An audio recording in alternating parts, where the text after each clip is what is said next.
strange one for you this time, being on the other side of the Weir-Tees divide? Well, I've done it once back at the Riverside, not long after I arrived. Yeah,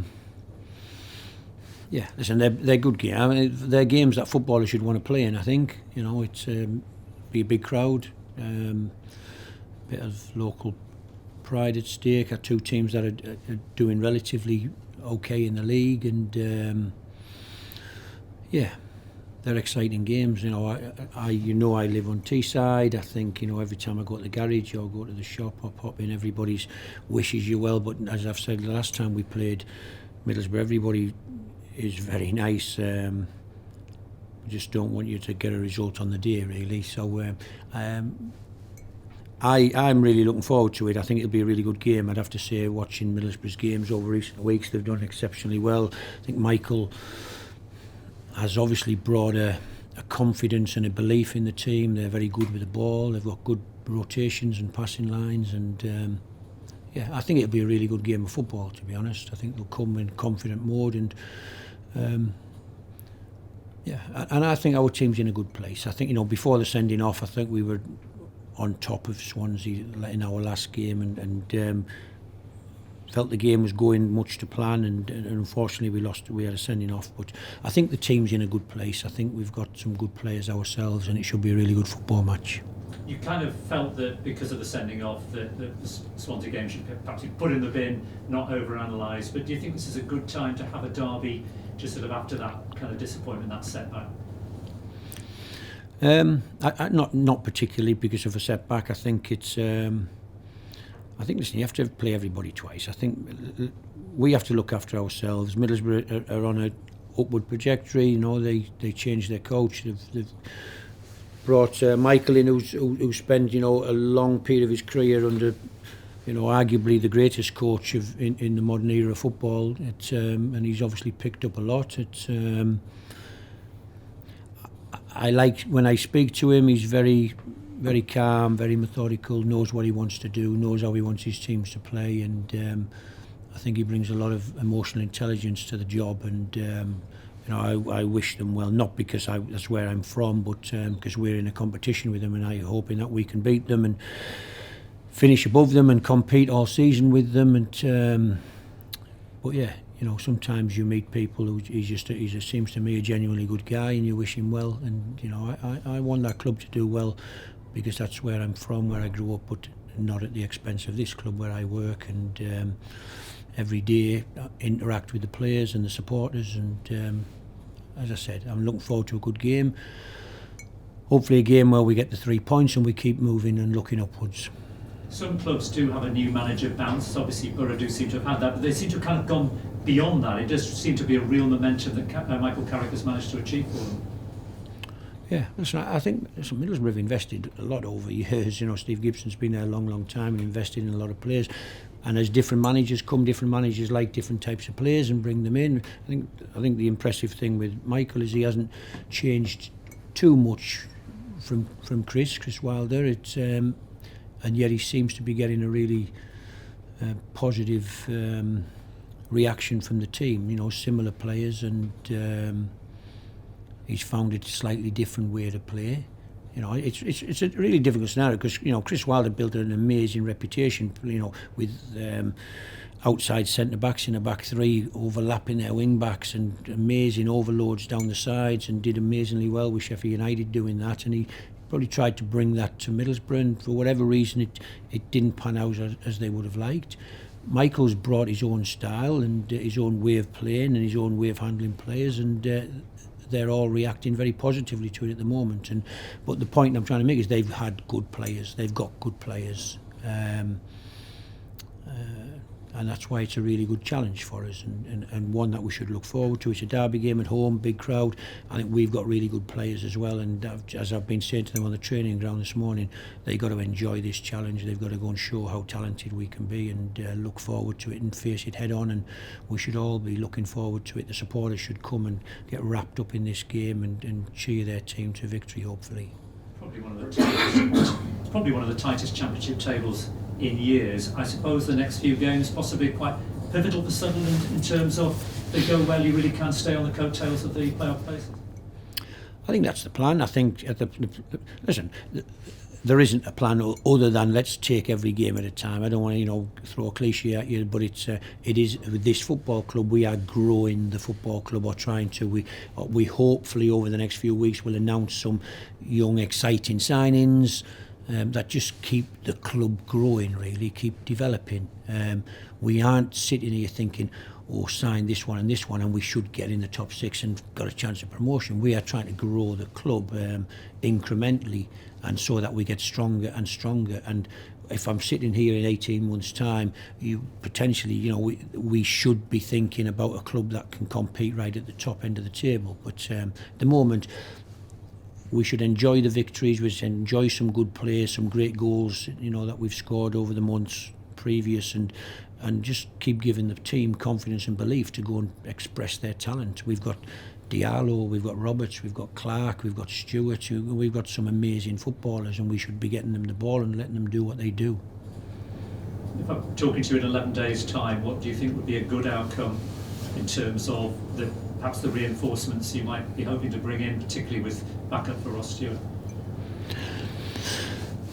Yeah, there's plan that we're working hard. I say we're working hard. I know Christian is working extraordinarily hard, and his office light is burning late into the night when I'm leaving. It's frustrating transfer window, and I think at certain levels of football, if you haven't got the multi-millions of pounds like some of the Premier League clubs have that can force deals over the line, and you read some of the ridiculous numbers that people get signed for. We're trying to do deals that are right for the football club with players that we believe have growth in them and that will become better, and they're not easy to do, because every club that's potentially selling a player wants the best price. They can see the potential because they've been working with them, and they're not easy deals to do, and so there's conversations. That's why deals don't get done on the first. Every deal doesn't get done on the first day of the transfer window, and that's why we might still be doing deals right on the last day of the transfer window, because when time runs out, you either taking the money or you keeping the player. So let's wait and see how the next few weeks roll for us. But I know there's a lot of hard work and a lot of talking, a lot of discussions going on behind the scenes to try and, as I said, incrementally improve the squad. Just finally, for me, anything to report on the injury front? New injuries?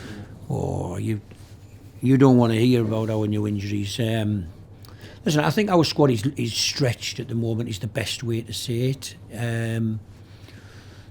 But the positivity of that is, so I get a report every morning off the medical department, and I think Monday is going to be a bright day for us, because there's potentially 5 players coming back and going to put their boots on and come and train with the team, hopefully on Monday morning.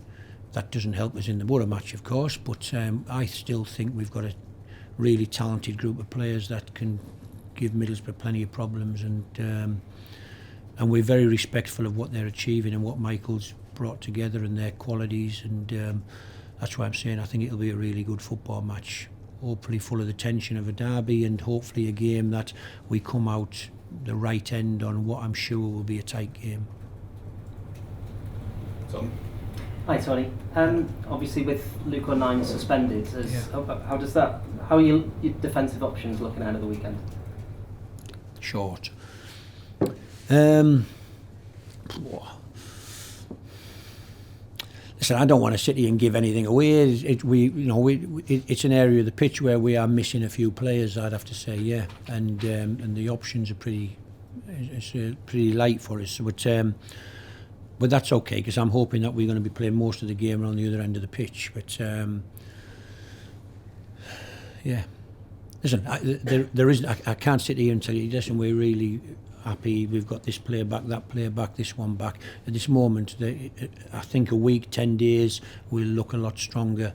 And yet I do feel we've got the players who can hopefully deal with what's coming. And I think Luke O'Nien undoubtedly is a loss. I think he brings huge mobility and drive and desire and commitment to the job. But we have other options, and players who've done very well for the team over my period at the football club, and will put out a team that I'm sure will give everything they've got and deal with Middlesbrough's quite considerable threats. You know, they've found a way of playing that's exciting. A lot of balls coming in the box and a lot of men arriving in the box, and so yeah, it's a challenge for us, but one that we're looking forward to. So you've been on both sides of this derby as a manager, but also it'll be a derby that you'll played in as a player. How do you impress that on the players about what the importance of kind of northeast derbies? Well, they've played in one. They played at the Riverside this year. It's I think footballers generally know big games, you know. So derbies, big games, they should want to play in them. You know, I call it the hackle. Their hackle should be up. They should be ready. It doesn't really need a team talk, because their family, their friends, everybody they know, they'll have all had a million texts as I've had about the game. They know the importance of it. So if anything, it's about keeping them calm and playing the game plan, knowing where we're trying to go with the ball. You know, so play with a calmness, but play with hopefully an authority and an aggressive nature, but getting that balance of aggressive, and make sure your supporters know that you are out there and you're present in a derby and fighting for the team in the stripes. And obviously Ahmad got the Fans Player of the Month award. How integral has he been in the last few weeks?